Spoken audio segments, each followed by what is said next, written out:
We wish to advise that matters raised in the following programme may cause distress to some viewers.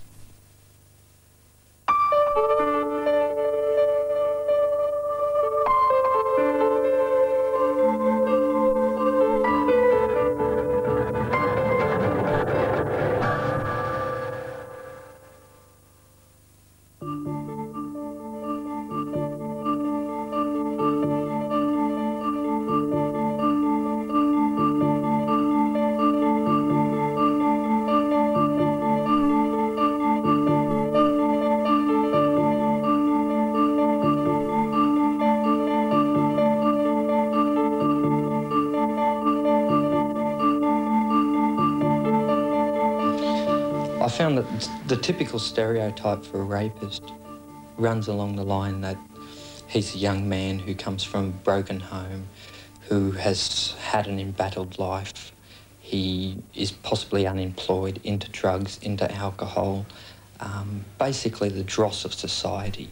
These are the people that we think are rapists. I myself do not fit this category. I came from a good home, two beautiful parents who more than loved me. I had a good education. I was employed. I was earning a good living, yet I still raped.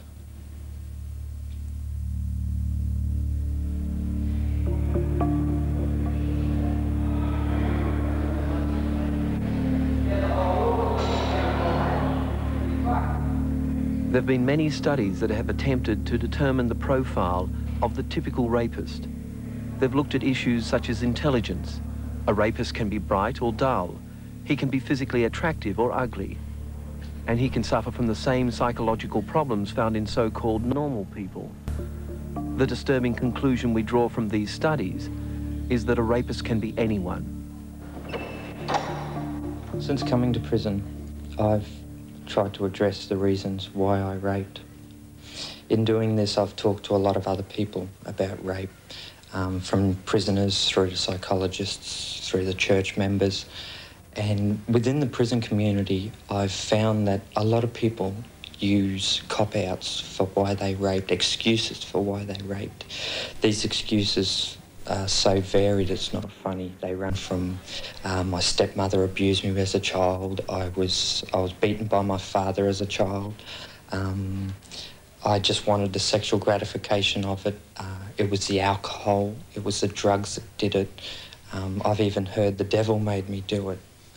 All these excuses for why men rape. Basically, I believe that men rape because they want to.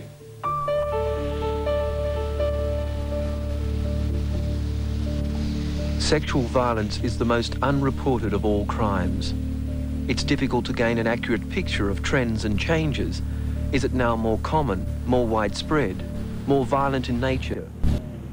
In the absence of hard evidence from formal research, an insight can be gained through first-hand experiences of victims, the police, and those workers who deal every day with potential offenders. There was one prostitute who was handcuffed behind an exhaust pipe and dragged around a paddock for quite a while and then just dumped there with no clothes on. One prostitute had had a beer bottle inserted and jumped on her and had done permanent damage. I mean, the cases just go on, you know, like 2 years ago, it was one bashing, maybe a week reported, where now every night we actually work 4 nights a week and we get at least 1 or 2 bashing, rapes and physical, really horrific abuse, not just, you know, sort of slapping someone around, but really physically doing damage.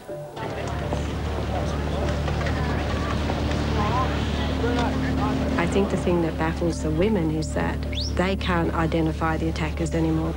They get into a car so paranoid because he looks okay, but they come back so... I mean, I can't believe it sometimes. I'm just so amazed at what actually does go down and the type of people who actually commit it. There are no guarantees, no certainties. The unassuming and sometimes conservative appearance of those who commit sexual crimes is catching other women unaware, those women working and living in the wider community.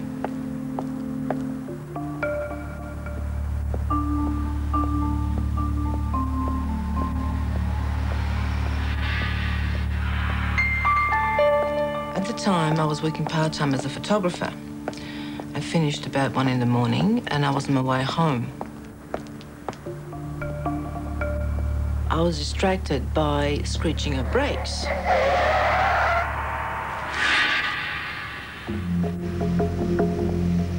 A man was trying to cross the road and he was just about to be knocked over. And the next thing I knew, he was there facing me. Then he produced a knife and he pushed me down on the ground, and then he tied my hands and my feet and he put the tape on my mouth straight away. He came around with his car and he threw me in the boot. I slowly managed to untie myself and I found the jack. So when he eventually stopped the car and he opened the boot, I was ready to let him have it. He overpowered me and dragged me out from the boot. And then, of course, he proceeded to cut me up. He tied me up again and he put a hood on my face. And, of course, he raped me and he cut my nipple off and he kept on stabbing me and punching me. She was put through so much at the hands of this person that even the doctor, the police surgeon at the time, he remarked he had never seen a woman with so many injuries. The stab wounds on her body, but I don't know the figure now, but she was just covered, literally covered with stab wounds. Nothing very deep, mainly just small stab wounds, but they were all over her body. Now, a lot of people's conception regarding a criminal type who would attack women comes across as the big, hunky, dirty, scuffy-looking type of character. But it's not always so, because, for instance, in my situation, he was well-dressed, nice haircut, clean. I could even smell the aftershave lotion on him. As a matter of fact, if he had have asked me for a dance somewhere in a public place, perhaps I would have accepted. To talk to him, he was very articulate. He was the type of person that if you saw him, you would probably have a beer with him, you'd pass the time over with him, talk to him.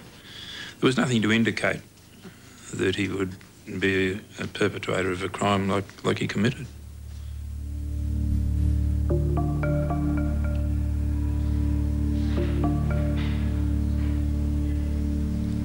To describe the rape, it was after a party one night. I'd been planning it for several months, what I'd like to do, how I'd like to see it go according to my own fantasies. After the party, I looked around and found that the environment fitted my fantasies, that the girl that was there fitted my fantasies. Everything seemed almost perfect to my own fantasy way that I'd like to see a rape go. There was 4 of us involved in it. I originally didn't mean to have any more than myself there, but as things progressed, as elements in the rape progressed, there was more people involved. We actually tied the girl up and gang raped her. During the rape, I found that it was the power, the adrenaline that was released within inside me was like nothing I'd ever experienced before in my life. There was horror involved in it too, to a certain level of losing control of yourself. I've pretty much like to think that I've always been in control in my life, but during the rape there was a sense of almost complete letting go, of being swamped by an animal side of myself.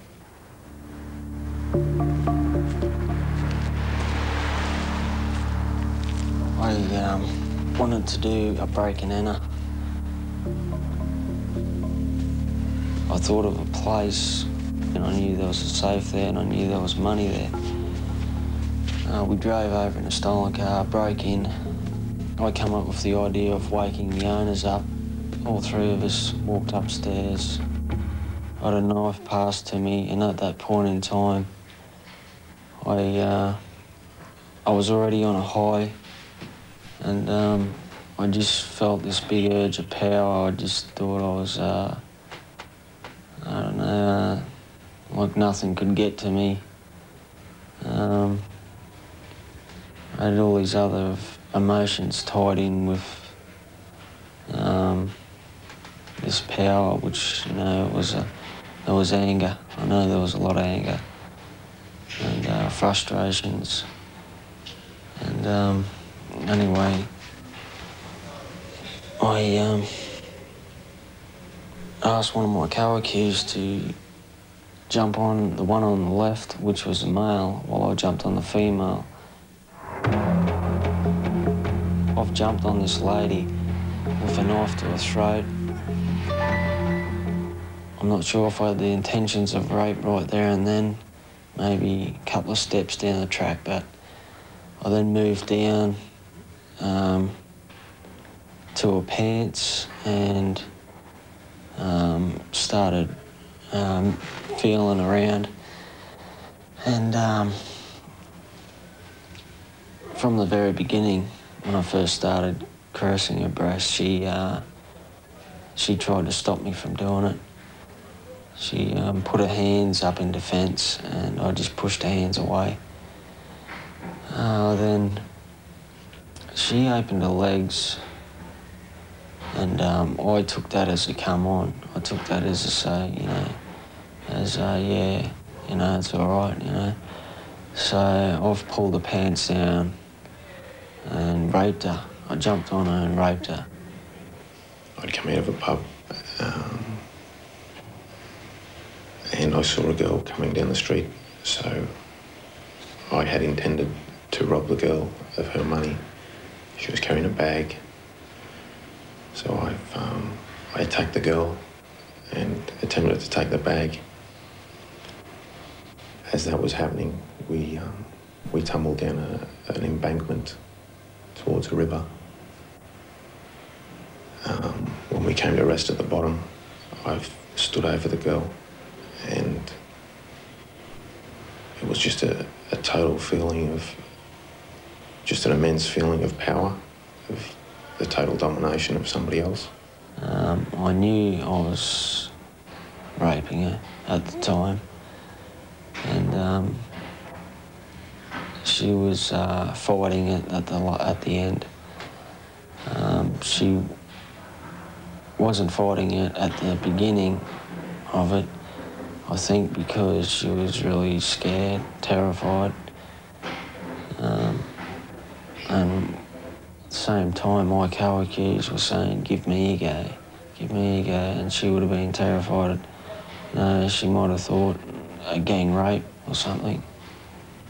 I remember seeing a shot in National Geographic about two lions mating in the Serengeti, and the female was completely submissive while the male was on her back, and he was actually in one shot biting her on the back of the neck, and in another shot he was roaring above her.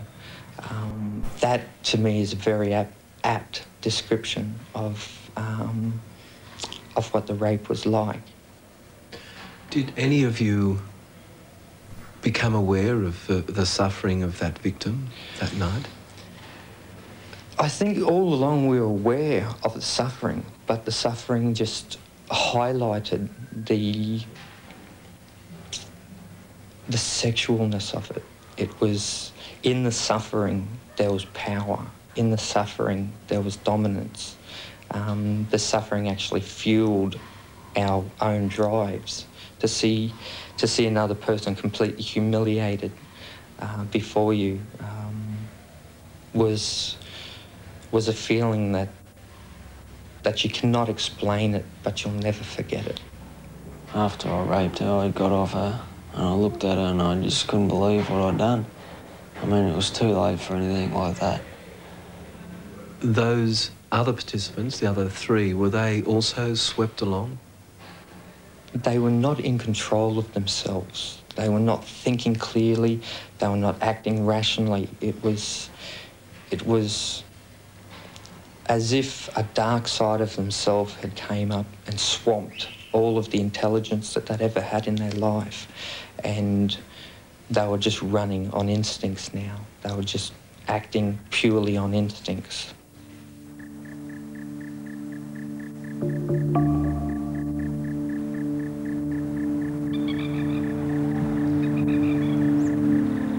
Well, this rapist had a particular, I suppose, mode of operation. What he would do is he'd go out at night time, and in the particular suburb where he lived, there was a lot of open grass areas, a lot of easements and undeveloped land. And he'd just look in the houses. It's amazing, I suppose, what you can see when you're standing out in the dark. People don't realise who can be watching them.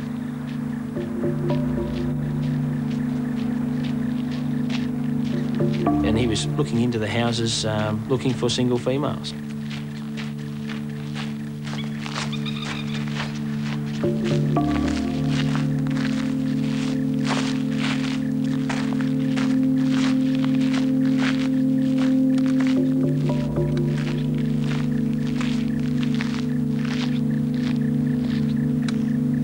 Well, I sort of planned it. I went to the house. She was on her own. I was the victim, and then that night the window was left open. When I woke up to see this man straddled over me with a black balaclava on and a torch shining in my face. And at that stage I thought, took a big gulp and thought, my number's up, I'm dead. So I just pounced on her. I told her to be quiet. I gagged her.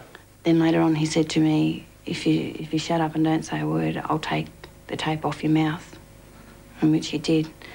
And then I did say to him that my daughter was in bed next to me.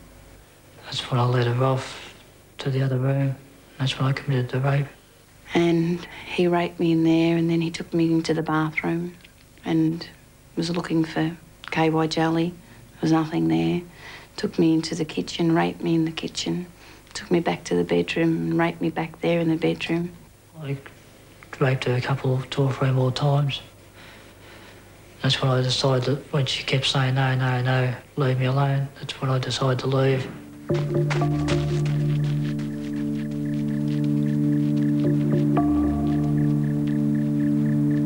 There's a lot of people say to you, why didn't you scream? Or why didn't you hit him over the back of the head? Or why didn't you do this? Or why didn't you do that? And as any mother would know, it's just a natural instinct to protect your children before even yourself. And the first thing I thought of was my kids. And that's why I agreed to do what I did with him. I mean, of course, it was against my will, but he threatened me that he would hurt me if I didn't do as what he said.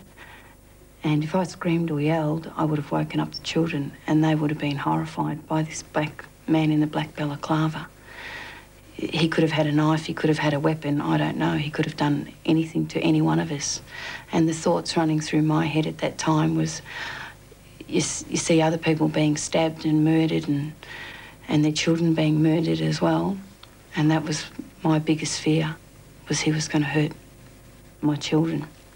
There was someone in that area who had, for numerous years, you know, probably for most of his life or a large percentage of his life, had been involved in sort of deviant behaviour, for want of a better word, bizarre types of activities. This is the rapist that you finally arrested? Well, that is, yes. It then went on. At that stage, we didn't know who the rapist was. We were just receiving reports indicating that there was somebody in that area who was involved in those sorts of activities. And he was well known in the area, and people were ringing up and saying, look, I know this guy who has done such and such or had been involved in this some 15 years ago. One of the houses I broke into, I thought there was nobody home. And after I'd broken in, I heard noises and a woman come running out saying, what are you doing here? And she had this big old station or German Shepherd dog with her. And I sort of got scared. I visually sort of, shit myself. And I sang out to her, she saying, go out the front door, you know. Well, I said, where's the back door? And she said, leave the front door, at the front door. So I sort of snuck past the dog, and as soon as I got at that front door, I ran. I never ran so fast in my life. So why did you break into that place? Well, because it seemed empty and, you know, there was no cars in the driveway, and it was in darkness, and I checked all the windows, like shine a torch through the windows, and it didn't seem to be anybody home. So that's why I broke in. And how did you get in? Well, I got in through the roof. Through the tiles? Yeah, just pulling the tiles back and jumping through and through the manhole. And what did you want to do in that house? Just look around for underwear and whatever else I could find. Anything else, though? Oh, yeah. If there's any videotapes worth watching and... What, X-rated ones? X-rated, yeah. What are your favourite X-rated videotapes? Well, mainly with anal sex. I had a few. And couples. What, swingers, you mean? Swingers, yeah. Can you just tell us what is written in this notebook? Just description of women I've seen on the streets and that, around the place and that, and just description of, you know, short, blonde-haired woman, you know, bird dress, birth straight or whatever. And how long have you kept this particular sort of log, for want of a better term? 12 months. Right. At the beginning of a lot of them, it starts off, for instance, S/L, blonde ponytail. Yeah, shoulder length hair, blonde ponytail hair. Right, so that's shoulder length, blonde ponytail. Now on the end of a lot of these, you write ER or EC. Yeah, oh, ER, just abbreviated for earrings, like large gold earrings. You know, large wide. Can you just explain to me why you've kept this? I don't really know why. Do you carry it with you? No, it's at home all the time.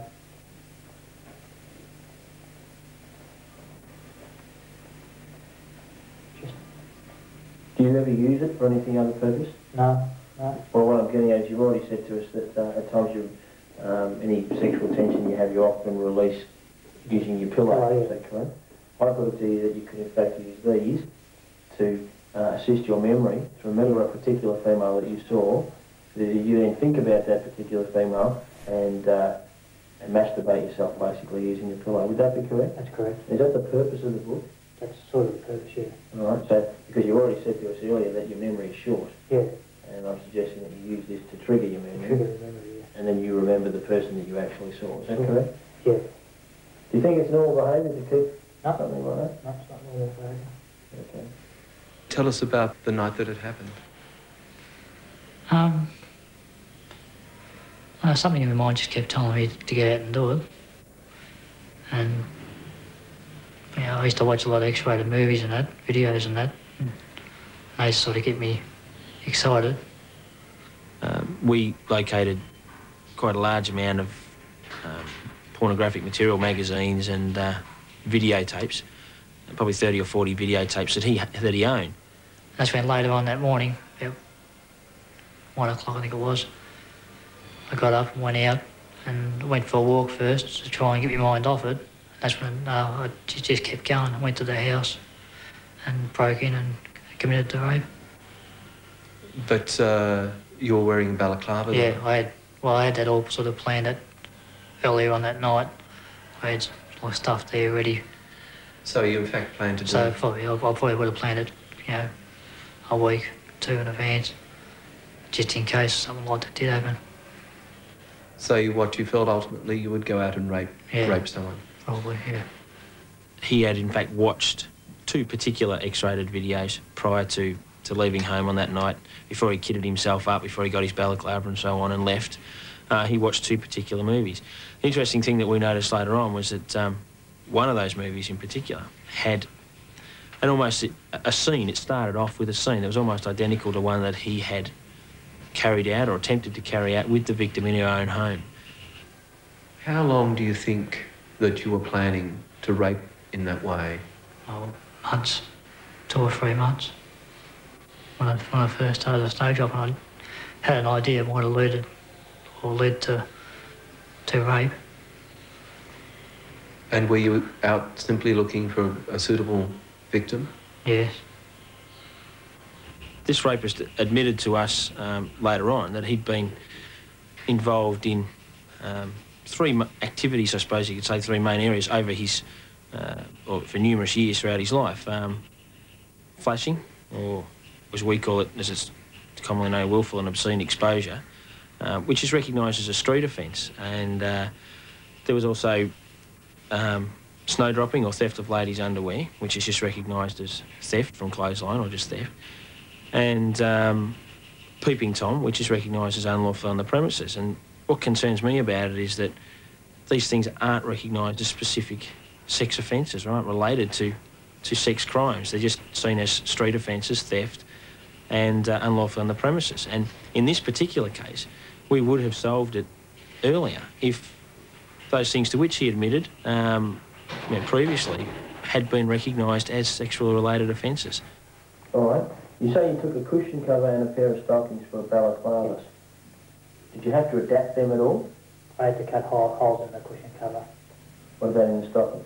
And I just ripped a couple of holes when I got there, before I got to the eyes. I sort of pulled them just in across so I could see. All right. So the holes in the cushion cover, did you do that prior to leaving home? Yes, I did. All right. When did you get the cushion cover and stockings in that from? I bought them from Safeway. When did you buy them? About 8 o'clock at night. That same night? One of the things we need to be addressing is early detection of potential sexual deviance and offending. For example, the crime of snowdropping is regarded as a theft, but clinically it's a strong indicator of potential sexual deviance.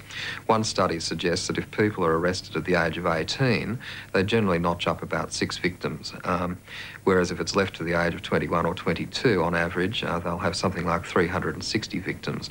This clearly indicates the need to look for early behavioural indicators and to get treatment in place prior to becoming an